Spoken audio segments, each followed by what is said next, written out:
Hi there, good evening everybody. I want to welcome you here to Prog Monster. My name is Murph. I am the host of this show. This is a show that is dedicated to progressive rock and other forms of rock music.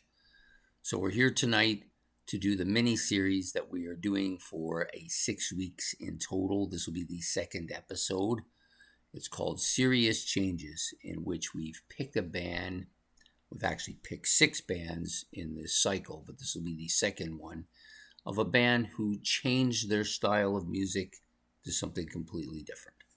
And that band, for those of you, is Genesis. So basically, with Genesis, I think the movement. So um, basically, okay, and this is one of this. These are the 2 albums that I have on display.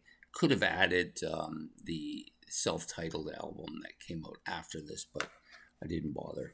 But anyways, so Genesis started out as a progressive rock band. Well, actually, they didn't. They started out as a pop band on their first album with some maybe a little psychedelic flavor to it. I wouldn't say so, though. I think it's just basically a pop album.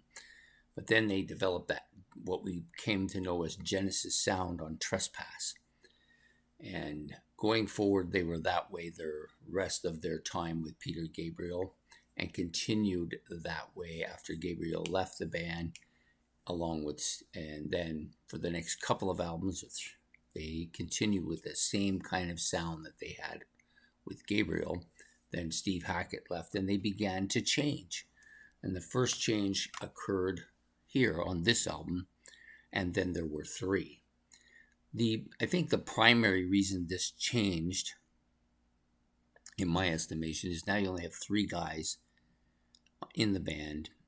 Mike Rutherford taking over guitar here as well.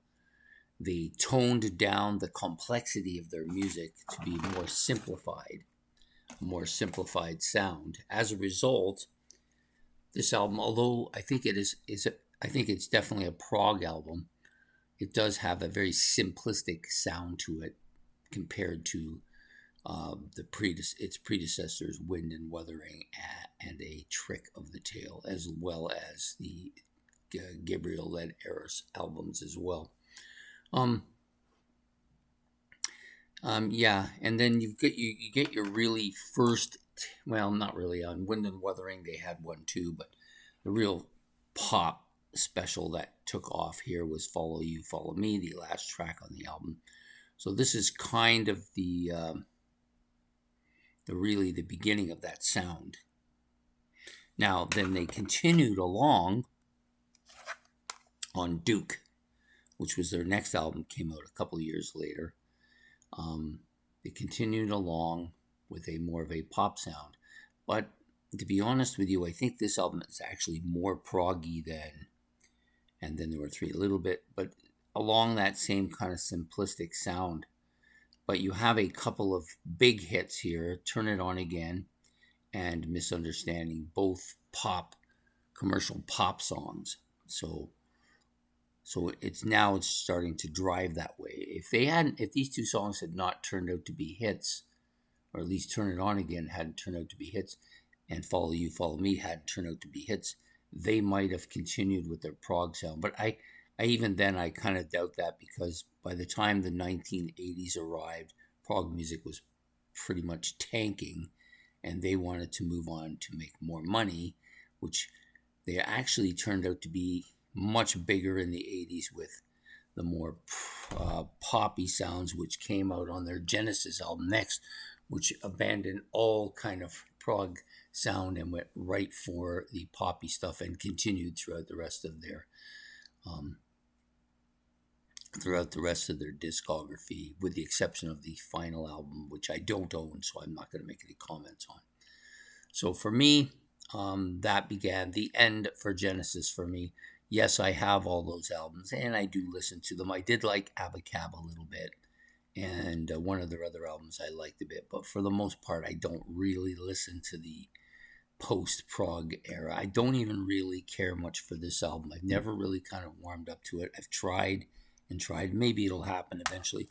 Same kind of thing that happened here with And Then There Were 3, where I didn't really like this initially, but it grew on me over time, and now I like it quite a bit. So I'm hoping that at some point in time, Duke will also have that same kind of feeling about it. But for me, the band became a pop supergiant band, right? Probably actually did much more successful um, financially and commercially with their pop era of their music than they actually did with their progressive rock era of band. They were actually not as huge a band in the progressive rock.